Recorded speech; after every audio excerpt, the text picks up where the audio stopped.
누가복음 15장 20절부터 27절.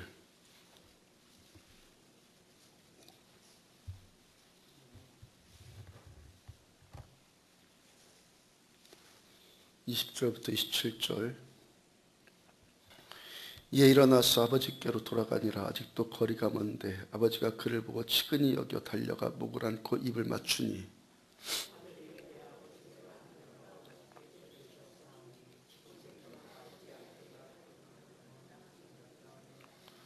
아버지는 종들에게 이르되 제일 좋은 옷을 내어다가 입히고 손에 가락지를 끼우고 발에 신을 신기라.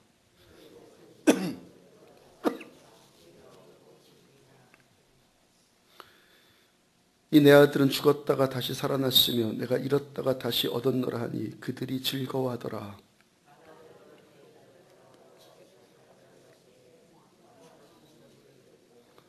한 종을 불러 이 무슨 일인가 물은데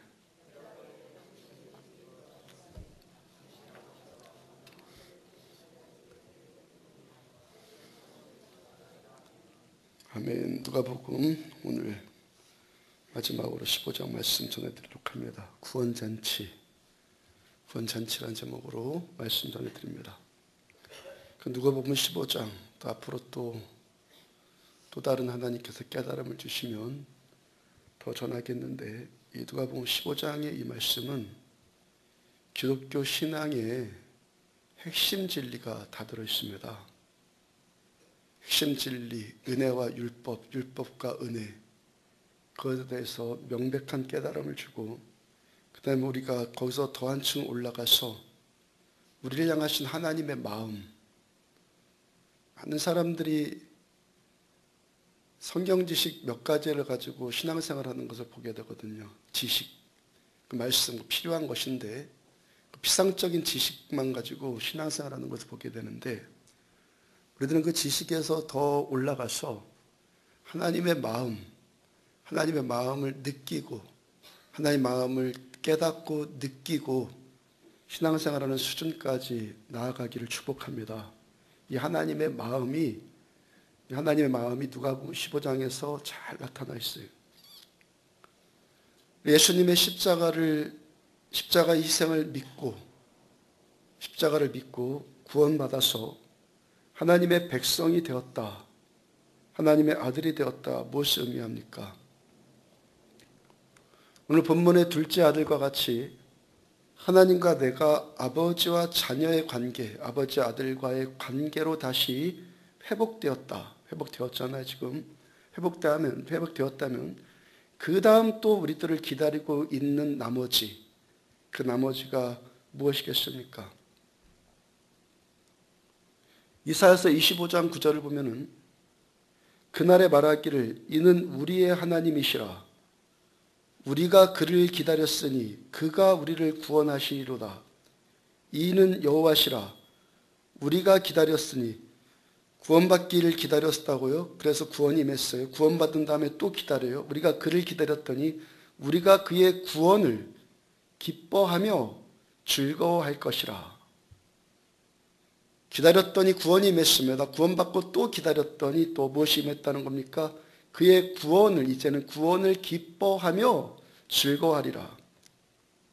그 전 6절 말씀을 보면은 만군의 여호와께서 이 산에서 만민을 위하여 기름진 것과 오래 저장하였던 포도주로 연회를 베푸시리니 곧 골수가 가득한 기름진 것과 오래 저장하였던 맑은 포도주로 하실 것이며, 구원받은 하나님의 백성, 그래서 구원받고 또 기다렸더니 그 다음에 어떤 기쁨과 즐거움이 구체적으로 임했다는 겁니까?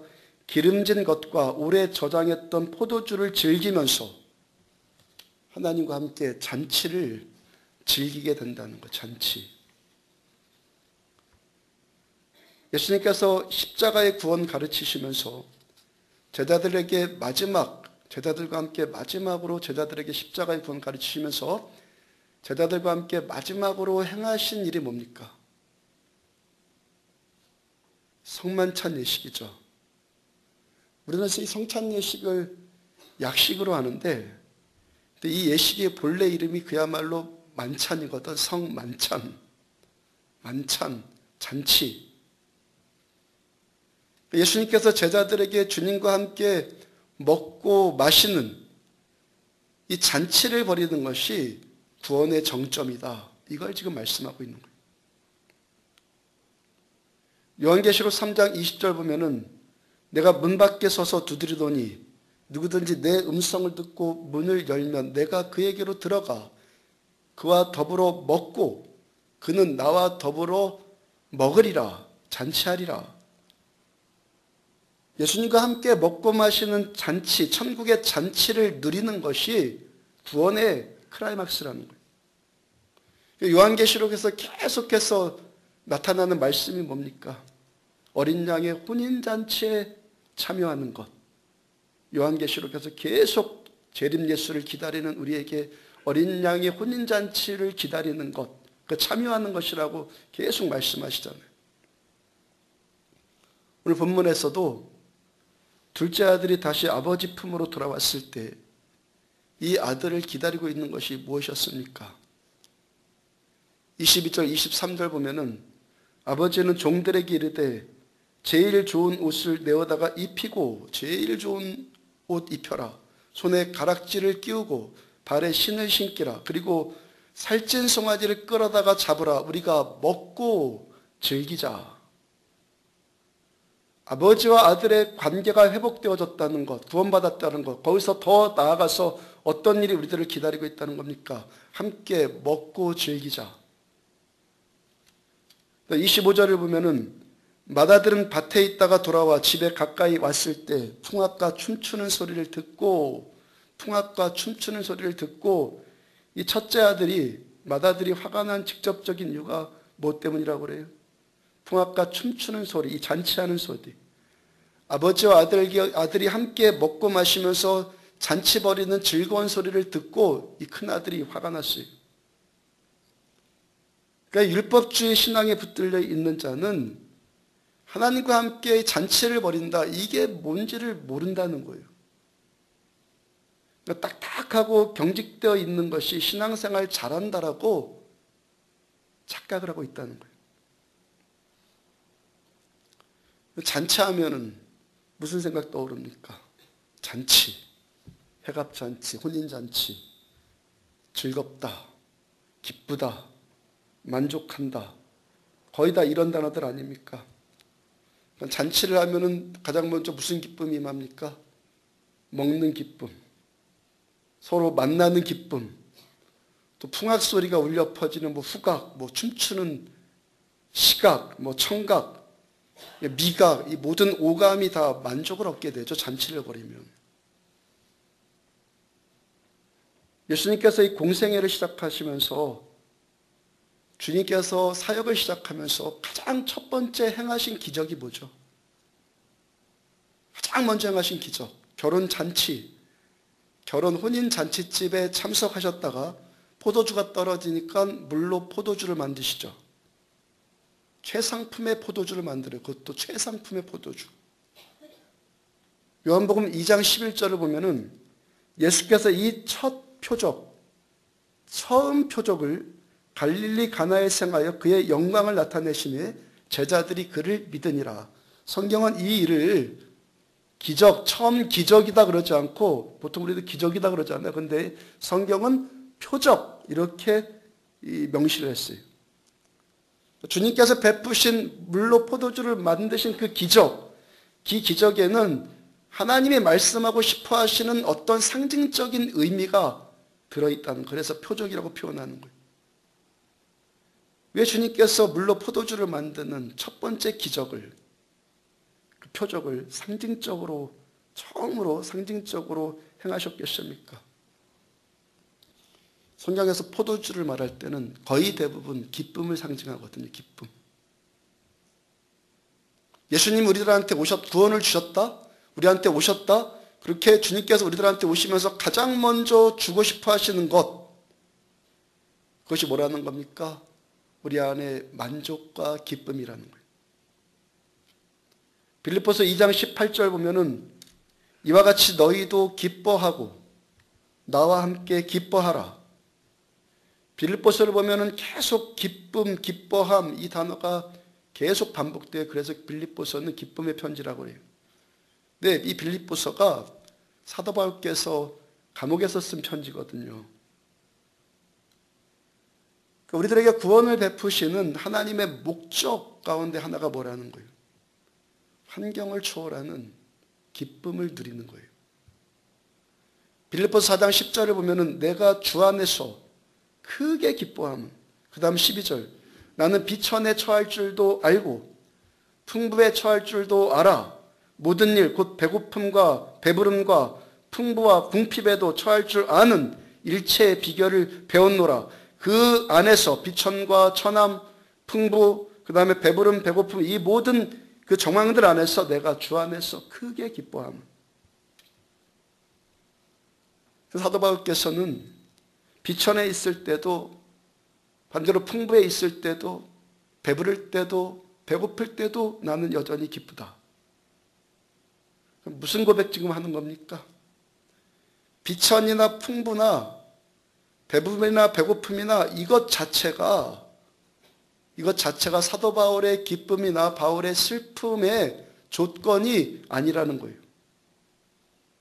10절 다시 보면 내가 주 안에서 크게 기뻐함은, 사도 바울 지금 어디에 있다고요? 감옥 안에 있어요. 근데 사도 바울은 내가 감옥 안에서 그러지 않고 뭐라고 표현합니까? 주 안에서, 내가 주 안에서 크게 기뻐함은, 배부름, 배고픔, 비천, 풍부 이런 것들이 내 기쁨을 좌지우지하는 것이 아니라 내가 주님 안에 있다는 이 현실, 주님 안에 있다는 이 실제적인 상황이 나를 기쁘게 한다는 거예요. 그 다음에 13절 유명한 말씀 나오죠.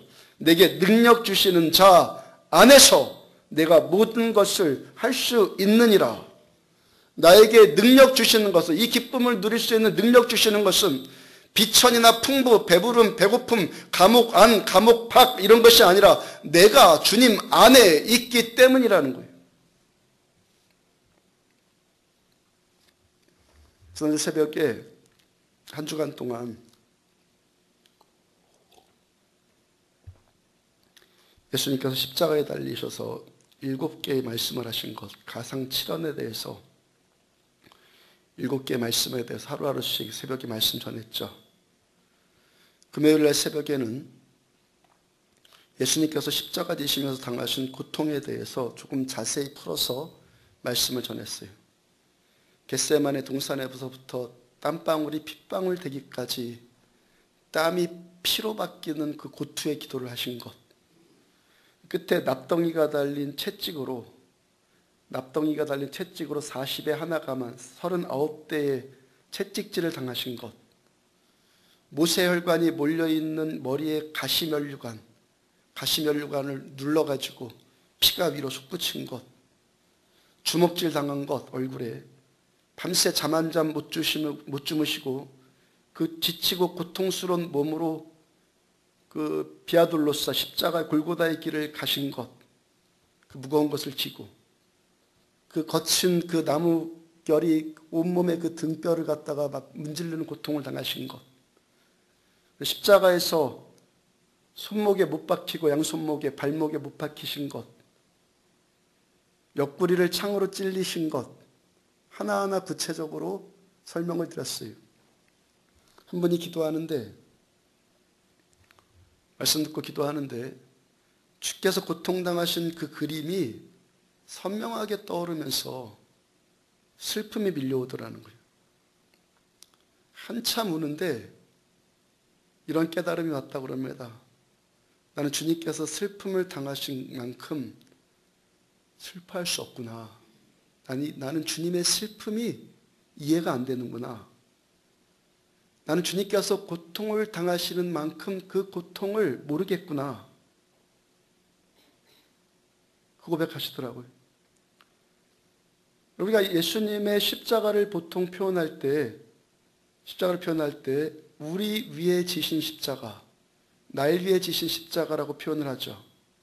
말씀 그대로 우리 위에 지신 십자가예요. 주님께서 저를 위해서, 여러분들, 우리들을 위해서 십자가를 지셨는데 주님께서 십자가를 지시면서 주님이 슬픔을 당하셨어요. 슬퍼하신 것 같이 그럼 우리도 같은 슬픔 당하라고 그 십자가 지셨겠습니까?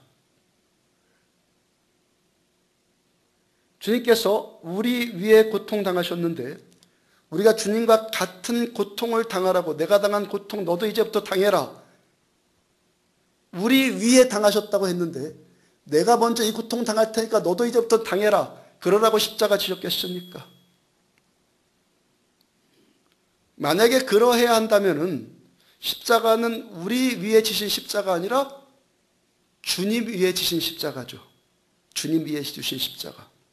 또 우리가 십자가를 생각할 때마다 예수님께서 당하신 동일한 슬픔, 그 십자가 지신 목적이 그것이라면 주님께서 십자가 지실 때 당했던 주님이 경험했던 슬픔을 나도 동일한 그 슬픔을 느낄 수 있어야 되고 주님이 십자가 위에서 당하신 고통을 나도 동일하게 그 고통, 그 아픔이 느껴져야 된단 말이에요. 목적이 그것이라면. 그런데 그렇습니까? 우리 가운데 예수님께서 당하신 슬픔만큼 슬퍼해 보신 분 계십니까? 사실대로 말하자면 슬퍼지고 싶어도 안 슬퍼지더라고요. 저도 처음에 그런 건 줄 알고 슬퍼지고 싶어갖고 몇 번 시도해 봤는데 안 되더란 말이죠. 그 슬픔이 안 느껴지더란 말이죠. 왜 그래요? 왜 그렇습니까? 그게 정상이기 때문에. 주님께서 주님과 같은 슬픔, 내가 이 슬픔 당했으니까 너도 이 슬픔 당해라고 십자가 지신 것이 아니기 때문에. 깨달아지시면 아멘 한번 해보세요. 안 깨달아지십니까? 다시 한번 깨달아지셨으면 아멘 한번 해보세요. 말씀에 이사야서 53장 4절 그는 실로 우리의 질고를 지고 우리의 슬픔을 그의 질고가 아니라 내 질고, 나의 슬픔을 당하였거든요. 주님께서 질고, 즉 우리들 질병과 고통, 슬픔 당하신 것이 누구의 것이라고 그래? 누구의 것? 주님의 것이 아니라 우리의 것. 우리의 질고, 우리의 슬픔. 주님의 질고, 주님의 슬픔이 아니라 우리들의 질고, 우리들의 슬픔을 대신 당하기 위해서 예수님이 십자가 지셨단 말이에요. 아멘? 그러면 우리들은 슬퍼야 정상입니까? 기뻐야 정상입니까? 기뻐야 정상이죠. 내 슬픔 대신 주님께서 담당하기 위해서 십자가 지셨으니까 나는 기뻐야 정상이죠. 그래서 사도 바울이 뭐라고 그러는 거예요? 우리가 크게 기뻐하자. 슬픔은 주님이 겪고 기쁨은 우리가 얻는 거예요. 그래서 우리에게 기쁨 주시기 위해서 우리 안에 있는 슬픔을 십자가로 가져가셨기 때문에. 그 다음 5절 그가 찔림은 우리의 허물 때문이요 그가 상함은 우리의 죄악 때문이라. 그가 찔린 것은 그의 허물이 아니라 나의 허물 때문이요 그가 상한 것은 그의 상함이 때문이 아니라 그의 죄악 때문이 아니라 나의 죄악 때문이다. 그가 징계를 받음으로 우리는 평화를 누리고. 아멘. 그가 징계받았기 때문에 우리에게 뭐가 임하는 거예요? 평화가 임하는 거예요. 그가 채찍에 맞았기 때문에 우리가 나음을 받았도다. 그러므로 참된 신앙생활은 밤낮 내 허물 보면서 움츠러들거나 죄진 것만 생각하면서 죄책감에 빠져 사는 것, 이것이 옳습니까? 주님께서 나의 그 허물, 나의 그 죄악, 그런 것들에 눌려 살지 말라고 십자가에서 창에 찔리셨다고 말씀하시잖아요. 죄와 허물에 눌리고 그것 때문에 집착하면서 우울하고 죄책감에 빠져 살라고 주님께서 십자가에 달리시지 않았다는 거예요. 그걸 대신 주님이 다 감당하기 위해서 십자가 지셨다는 거예요. 그러한 것을 예수님께서 우리 대신 십자가에서 다 대신 지셨다는 거예요. 다 당하셨어요. 나의 허물, 나의 죄악, 우리의 허물, 우리의 죄악. 우리가 그래서 그 눌림, 그 답답함, 그 죄책감에 우리들 눌려 살지 말고 자유하면서 살아라. 그러라고 주님께서 십자가에 달리셨다는 거예요. 왜 채찍에 맞으셨습니까? 그가 채찍에 맞음으로, 그가 맞았기 때문에 나는 나음을 받았도다. 우리들의 이 병이 주는 고통으로부터 우리가 나음받게 하기 위해서 주님께서 십자가에서 우리가 당할 수 있는 모든 질고를 십자가에서 다 당하셨다는 거예요. 고린도서 8장 9절, 우리 주 예수 그리스도의 은혜를 너희가 알거니와 부요하신 이로써 너희를 위하여 가난하게 되심은 그의 가난함으로 말미암아 너희를 부요하게 하려 하심이라. 주님께서 가난하게 되신 이유가 뭐라는 겁니까? 주님과 같이 가난한 자가 되라는 것이 아니라 우리들의 가난을 주님께서 가져가셨기 때문에, 내가 당할 가난을 주님이 대신 당하셨기 때문에 우리들은 부요하게 살아라. 아버지의 사랑이 느껴지십니까? 깨달아지십니까? 그리고 이러한 일들을 잔치로 표현한다고. 잔치. 오감으로 체험되어지는 감각적인 것. 추상적인 이론이 아니라 우리들의 현실 가운데서 경험하고 맛볼 수 있는 은혜. 시편 34편 8절을 보면은 너희는 여호와의 선하심을 맛보아 알지어다. 우리 하나님의 선하심을 안다는 것은 단순히 지적으로 동의한다, 철학적으로 동의한다, 이런 차원이 아니라는 거예요. 오감으로 실제적으로 맛보수, 혓바닥으로 맛을 봐서 알 수 있는 하나님의 현실적인 행위라는 거예요. 하나님께서는 우리의 영과 혼과 육체를 다 창조하셨어요. 우리들의 영혼, 영뿐만이 아니라 우리들의 육체도 하나님이 창조하셨어요. 그러므로 하나님의 은혜는 우리들의 영이나 우리들의 이 정신세계만 건드리는 것이 아니라 우리들의 육체에도 당연히 영향을 미쳐요. 예수님께서 십자가에 달리신 것은 영과 혼만 달리셨습니까? 주님의 육체까지 달리셨어요. 육체의 심각한 고통을 당하셨어요. 왜? 우리가 당할 육체의 고통을 담당하시기 위해서. 주님 부활하신 것도 마찬가지예요. 영과 혼만 부활하셨습니까? 주님의 육체까지도 부활하셔서 육체 안에 임하는 하나님의 능력과 영광과 환희를 주님 다 누리셨어요. 그러니까 공생의 3년 반 동안에 말씀만 전하셨습니까? 말씀만 전하셔서 사람들의 마음이나 생각, 그것만 만지신 것이 아니죠. 그들의 질병을 고쳐주셨고 먹지 못해서 배고픈 자들을 배부르게 해주셨어요. 제자들을 향해서도 누군가 배고프고 병든 자가 있으면 그들을 도와줘라고 말씀하셨어요. 그들의 육체적인 필요를 채워주는 것이 주님 섬기는 일이다라고 말씀해 주셨어요. 그러므로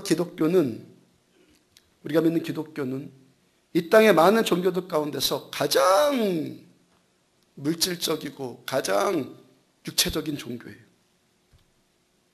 기독교 뭐라고요? 가장 물질적이고 육체적인 종교. 그와 동시에 가장 영적인 종교. 무슨 말씀 드립니까? 기독교 신앙은 물질 세계와 정신 세계와 그리고 영적인 세계를 다 포괄한다는 거예요. 치우치지 않고 모두 다 포괄한다는 거예요. 이 사실을 깨닫지 못하면 어떤 일에 붙들리게 됩니까? 오늘 본문의 큰아들처럼 반응하게 된다는 거예요. 28절을 보면은 그가 노하여 들어가고자 하지 아니하거늘. 율법주의에 붙들려 있는 이 큰아들. 율법주의라는 것은 성경 안에도 있고요. 유대인들의 그 신앙 전통, 유대인들이 지금 신앙생활하는 그 전통에도 존재하죠. 한국식의 율법주의는 뭘까? 생각해 봤어요. 한국식의 율법주의는 아마도 유교의 체면 문화와 불교식의 그 고행, 가난 문화, 그들 가난하지도 않지만 하여튼 불교식의 가난과 고행 문화와 기독교와 섞였을 가능성이 아주 많아요. 섞인 거예요. 유교주의와 불교식의 고행이 섞였단 말이에요. 하나님은 그렇게 말하지 않아요. 하나님은 저 여러분들 보고 빈민들의 친구가 되라고 하셨지 빈민이 되라고 말하지 않았어요. 맞습니까? 병든 자들을 돌보라고 말씀하셨지 병자가 되라고 말씀하지 않으셨다고요. 가난한 자들을 구제하라고 말씀하셨지 가난한 자가 되라 말씀하지 않았어요. 비천한 자들의 친구가 되라 말씀하셨지 비천한 자가 되라고 말씀하지 않으셨단 말이에요. 열등감이나 우울한 자를 치료하는 자가 되라고 말씀하셨지 열등하거나 우울증에 걸려 살아라 라고 말씀하지 않으셨단 말이에요. 그러한 일은 예수님께서 우리 위해서 십자가 위에서 이미 우리 위해서 대신 다 담당하셨어요. 우리 대신 병드셨고 우리 대신 빈민 되셨고 우리 대신 비천에 처하셨고 우리 대신에 우울해지셨어요. 그 대신 우리들은 어떻게 살으라는 거예요? 건강하고 부요하고 밝고 기쁘게 살아라고 주께서 말씀해 주시는 거예요. 이 모든 일의 조건은 주 안에서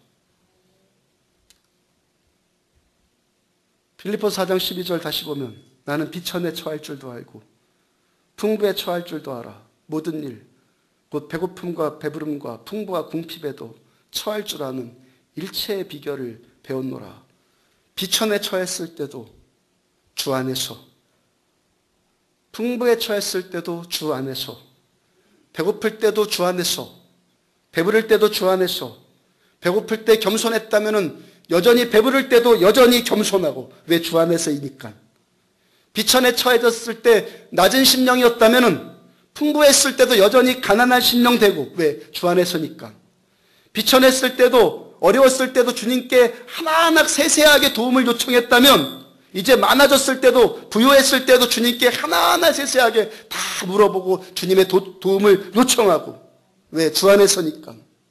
이 모든 일이 내가 해서 그렇게 된 것이 아니라 내 안에 사시는 예수님이 내가 주님 안에 있기 때문에 예수 안에서 되어지는 일이기 때문에 비천할 때도 여전히 기뻐하면서 너는 왜 기쁘니? 죄송해 이렇게 표현할게. 너 꼬락서리를 보니까 기쁠 이유가 하나도 없는데 너 왜 기쁘니? 내가 기쁜 이유를 그에게 말해줘요. 나는 주 안에 있기 때문에.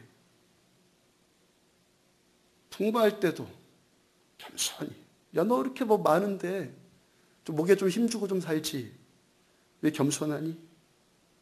나는 주님 안에 있기 때문에. 병들었을 때도 건강할 때도 예수 안에 있으면서 여전히 기쁨 누리고 그 모든 기쁨의 원천인 예수를 말하라는 거예요.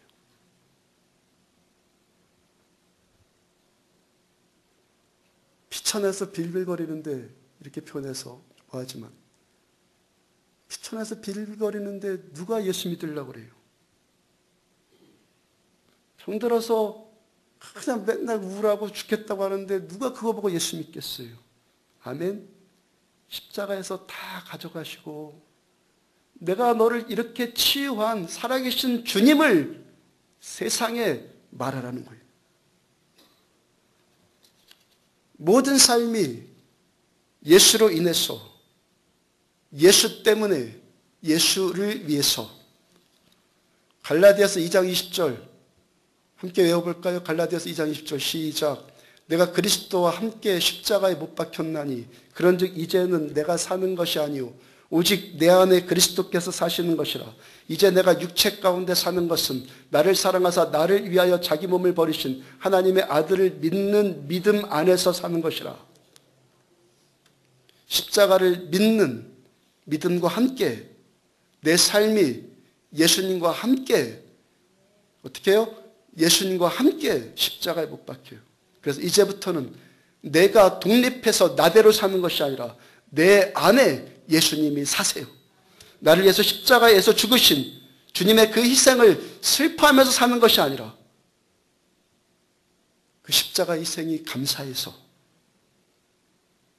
감격해서 이제부터 내가 주님을 믿는 믿음 안에서 사는 거예요. 내 안에서 예수님이 사시는 대로 주님이 내 안에서 사시는 대로 내가 사라지는 거예요. 그렇게 사니까 신앙생활이 쉬워지는 거예요. 율법주의에 매여서 억지로 말씀 실천하려고 하는 것, 되지도 않는 것도 하는 것 아니에요. 내 안에 계시는 주님이 주님께서 하시는 대로 하니까 쉬워지는 거예요.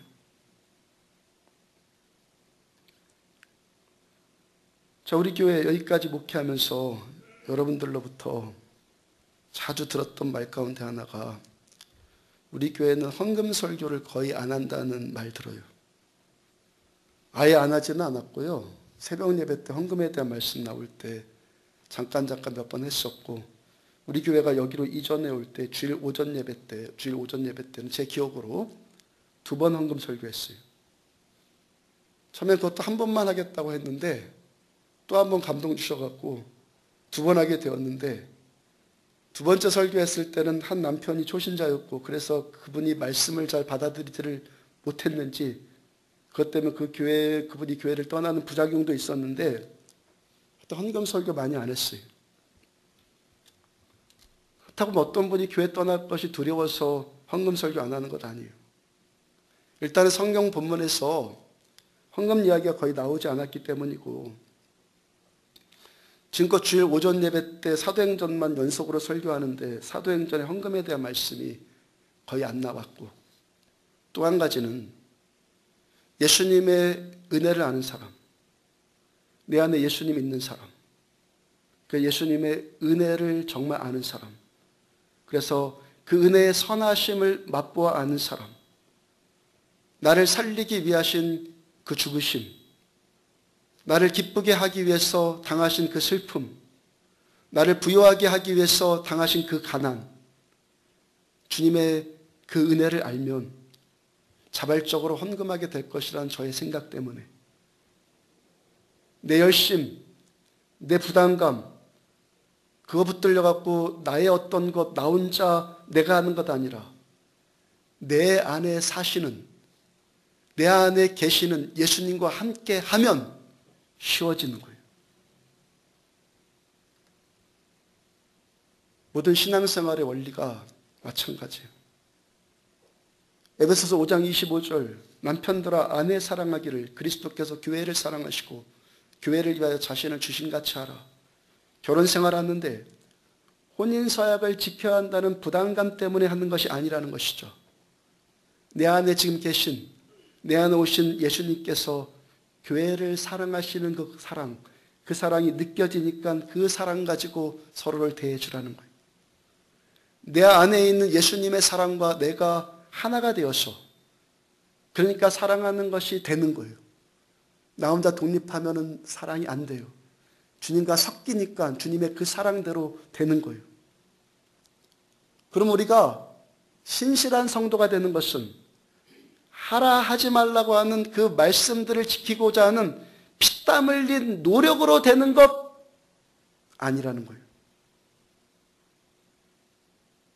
우리 위해 죽으신 예수님의 그 십자가를 더 깊이 깨닫고 그 은혜의 선하심을 맛보아 알고 성령께서 주시는 기쁨과 감동이 내 안에 흘러 들어오므로 우리가 말씀대로 살 수 있게 되는 거예요. 마태복음 13장을 보면은 씨 뿌리는 비유 나와요. 4개의 밭이 나옵니다. 4부류 사람의 신앙인이 나오는데 그 중에 3부류의 사람은 삶의 열매를 맺지 못하고 1부류의 사람만 열매를 맺어요. 그 1부류의 사람에 대해서 마태복음 13장 23절, 좋은 땅에 뿌려졌다는 것은 그 1부류 좋은 땅, 말씀을 듣고 깨닫는 자니 결실하여 어떤 것은 100배, 어떤 것은 60배, 어떤 것은 30배가 되느니라. 어떤 사람이 결실하는 정말 참된 열매가 맺혀지는 신앙생활 할 수 있다는 겁니까? 좋은 땅에 뿌려졌다는 것은 어떻게? 말씀을 듣고 깨닫는 자니. 더 힘써 복종하려고 애쓰는 사람이 열매 맺는 것이 아니라 말씀을 듣고 깨닫는 사람. 이 깨닫는다는 것이 많은 의미가 함축되어 있는데 여러 가지가 많겠죠. 몇 가지만 들어보면 먼저 하나님의 말씀이 깨달아졌다. 하나님의 말씀이 꿀송이처럼 달게 느껴진다는 의미 아니겠습니까? 이 맛, 하나님의 선하신 이 맛이 느껴지는 것이 은혜로 되는 것 아니에요. 예수님께서 우리들을 구원하시기 위해서 십자가에서 치르신 그 대가, 주님이 당하신 그 대가가 얼마나 값비싼 희생인지 그거 깨달은 사람에게 이 은혜가 임하지 않겠습니까? 십자가를 깨달은 사람이. 요한복음 16장 7절 보면은 그러나 내가 너희에게 실상을 말하노니 내가 떠나가는 것이 너희에게 유익이라. 주님 떠나는 것이 제자들에게 유익이라. 내가 떠나가지 아니하면 보혜사가 너희에게로 오시지 아니할 것이요 가면 내가 그를 너희에게로 보내리니. 예수님께서 제자들에게 성령님이 오실 것과 성령님이 오셔서 하실 일에 대해서 지금 말씀하시는 거예요. 주님께서 이 땅을 떠나시면, 승천하셔서 이 땅 떠나시면 성령님이 오실 거예요. 그러면 예수님이 떠나는 것이 우리들에게 더 유익하다 말씀하세요. 이제부터는 영으로 오신 예수님이신 성령님이 내 안으로 들어올 것이기 때문에, 이제부터는 제자들이 주님과 함께 주님 곁에 있었는데 이제부터는 주님께서, 영으로 오신 주님께서 우리 안으로, 속으로 들어올 것이기 때문에 그래서 더 유익합니다. 누차 말씀드리죠. 그 다음 8절, 그가 와서 죄에 대하여, 의에 대하여, 심판에 대하여 세상을 책망하시리라. 성령께서 오셔서 책망하시는 일을 하시는데 죄에 대해서, 의에 대해서, 심판에 대해서 세상을 책망할 것이다 말씀하십니다. 죄에 대해서 심판하신다는 거 그건 알겠어요. 그죠? 죄에 대해서 심판하는 거 당연해요. 근데 의에 대해서 심판하신다. 그게 뭐예요? 죄에 대해서 심판하신다는 것은 뭐 금방 알겠는데 의에 대해서 심판하신다는, 무슨 의에 대해서 심판하신가? 그 이해하기가 어려워요. 무슨 말입니까? 그리고 그 의에 대한 심판의 징계, 심판을 받으면 징계를 당하잖아요. 그 징계로 너희가 다시 나를 보지 못함이요. 이게 징계예요. 성령님 오셔서 의에 대해서 심판하실 것인데 그 다음에 그 심판 다음에 벌을 내리시는 것이 너희가 다시는 예수님을 못 본다. 의에 대해서 심판하신다는 것이 무슨 심판을 하시겠다는 거예요? 계속 말씀드렸잖아요. 누가복음 지금 말씀 설교하면서 자기 의에 붙들려 생각하는 바리새적인 의. 오늘 본문식으로 큰아들식의 의, 자기중심적인 이기적인 의도를 가지고 자기 열심, 자기 노력으로 어떻게 해보려고 하는 은밀한 뭐가 깔려있는 의, 그 의를 성령님이 심판하시겠다. 심판의 징계가 뭐라고요? 그래서 영으로 다시 오신 예수님이신 성령님께서 그 사람을 만나 주시지 않겠다는 거예요. 너희가 나를 못 본다. 의에 대해서 심판하시고. 그 다음 16절, 조금 있으면 너희가 나를 보지 못하겠고 또 조금 있으면 나를 보리라. 십자가에 달리셔서 죽으심으로 조금 있으면 제자들이 예수님을 못 봐요. 그런데 조금 있으면 예수님을 또 봐요. 부활하신 예수님 볼 것이고 영으로 다시 오신 예수님이신 성령님을 제자들이 볼 거예요. 그러나 바리새적인 의를 가진 사람들에게는 예수님의 부활도 못 보고 성령님도 못 본다는 거예요. 주님 없으면 심판받을 것 두려워서, 불순종하면 심판받을 것 두려워서 혼자 악바리로 신앙생활하든지 아니면 위선과 거짓됨으로 신앙생활하게 돼요. 하늘로부터 임하는 영적 기쁨이나 잔치를 누리는 것이나 상관없는 부담스러운 종교생활을 하게 돼요. 첫째 아들이 그 고통당한다고요. 이러한 신앙생활은 하나님, 하늘아버지의 마음과는 전혀 상관없다는 거예요. 하나님께서는 우리가 잔치를 즐기는 것으로, 오감으로 느끼는 잔치를 즐기는 것으로 저와 여러분들이 신앙생활 하기를 원하세요. 오늘 아침에 목회자 조찬기도회에 최명희 강릉신앙님도 참석을 하셨어요. 동계올림픽 준비하면서 목사님들과 교회들에게 부탁하고 싶은 것이 있어서 참석하셨다고요. 그 내용은 다음에 말할 게 있으면 말씀드리고, 그리고 인사말을 하고 부탁의 말씀을 하시고, 그다음에 인사하면서 저보고 김주영 목사님이 이렇게 기타를 잘 치는지 몰랐다고 하고, 강릉시 축제할 때 꼭 참석해서 연주해 보라고요. 진지하게 하도록, 진지하게 그 축제에 참석해서 연주를 하래요. 제가 그 축제가 어떤 축제인지는 모르겠는데, 제가 연주해야 할 만큼 실력 안 된다는 것 제가 다 알죠, 제가. 그렇다고 기타 치면 노래 부를 겁니까 또? 노래 실력도 공연할 만큼 안 된다는 거 제가 알죠. 근데 오늘 아침에 제가 들어봐도 소리가 참 좋더라고요. 무엇이? 소리. 기타를 잘 쳤다거나 실력 있는 연주를 했다는 것이 아니라 소리가 좋단 말이에요, 소리. 무슨 뜻인지 아는 분들 아시죠? 시장님 제가 잘 모르는데 그분 빈말하는 분은 아니라고 하시잖아요. 성령께서 기름 부으셔서 기타 소리가 가슴을 울리는데 그분은 그런 것에 대해서 전혀 뭐가 뭔지 잘 모르니까, 그런데도 뭔가는 느껴지긴 하니까 기타를 잘 친다는 생각이 든 것 아니겠어요? 성령께서 함께 하시면 기쁨의 소리, 즐거움의 소리, 평강의 소리가 나는 거예요. 이런 일이 오감으로 경험되어지고, 믿는 우리가 먼저 오감으로 경험되어지고, 하나님을 모르는 그분에게까지도 하여튼 전달이 되더라는 거예요. 뭔가 느껴지는 것이. 행여 그분과 제가 더 이야기 나눌 기회가 있다면 시장님 그때 그 기타 소리가 어떤 기타 소리인지 제가 설명해 주면서 하나님은 살아계신다고 말씀드리기가 수월하지 않겠어요. 주님께서 우리들에게 오늘도 슬픔 대신 기쁨 주기를 원하시는 이유가 이거예요. 고통 대신 치유를 주기를 원하시는 이유가 이겁니다. 그러한 선하신 하나님을 우리가 먼저 맛보아 알고, 그 선하심이 필요한 세상 사람들, 아직 주님을 모르는 누군가에게 하나님을 말하라는 거예요.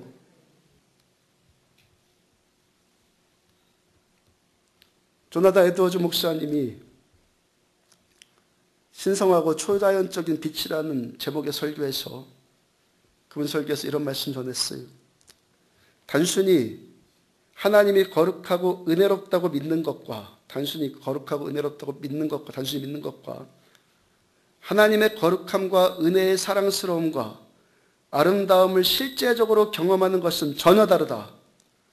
하나님의 은혜로우심을 믿는 것과 하나님의 은혜로우심을 맛보는 것의 차이는 마치 꿀이 달다고 생각하는 것과 꿀을 실제로 먹어서 그 단맛을 직접 체험하는 것과 같은 차이와 같다. 찬송가 149장을 지은, 주달려 죽은 십자가를 작시한 아이작 마츠도 비슷한 고백했어요. 시온의 언덕은, 우리가 지금 걸어가는 이 시온의 언덕은 우리가 나중에 천국의 들판에 이르거나 그 황금길을 걷기도 전에, 우리가 지금 걷고 있는 이 시온의 언덕, 이 언덕은 천 가지 성스러운 달콤함을 우리에게 준다.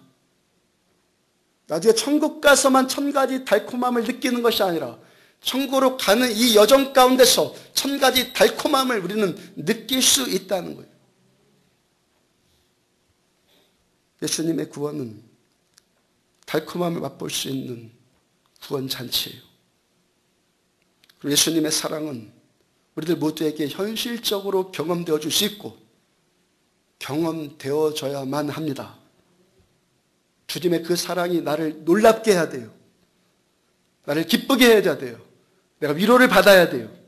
답답하고 눌려있는 것에 자유함이 임하고 두려움 대신에 담대함이 임하는 것이 지금 체험되어져야 돼요. 주님께서 우리들에게 은혜 주시고 평강 주시고 자유함을 주는 분이라는 것, 이것은 아는 지식만으로는 부족하고 아는 것이 아니라 체험되어져야 한다는 거예요. 왜냐하면 주님의 은혜는 잔치에 참여하는 것과 같은 일이기 때문에. 만약에 이런 일을 다른 사람보다 유달리 어렵게 느껴지는 분이 계시다면 그분은 지금 아주 이성적인 것에 이성적인 삶을 살고 있는 분일 것이고, 반대로 어떤 분은 너무 신비적인 경험 갈망하다가 자신의 감정이 막 흥분 상태가 돼갖고 그걸 경험으로 오인할 수도 있고, 너무 냉소적이어도 안 되고, 그래서 이성을 제한하라고 주일 오전 예배 때 말씀 전했죠. 너무 이성적으로 냉소적이어도 안 되고 너무 감정적으로 지나쳐도 잘못될 수 있다는 거예요. 왜요?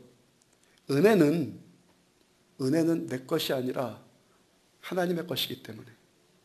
그러니까 내가 거부한다고 해서 없는 것도 아니고 반대로 내가 만들어내는 것도 아니기 때문에 은혜는 전적으로 주님이 주시는 거예요. 본래 내 안에 없는 것이 주님이 내 안에 들어오심으로 나에게 주어지는 거예요. 감사하는 일이 있어요.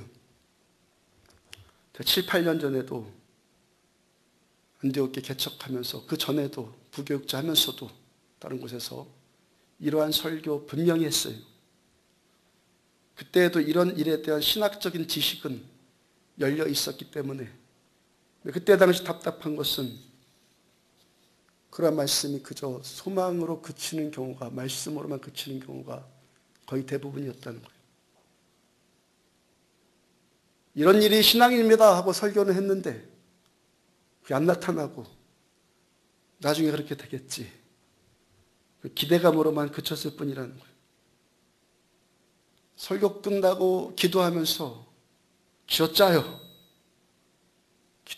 기도하면서 쥐어짜도 그 감각적인 은혜가, 잔치와 같은 은혜가 경험되질 않아요.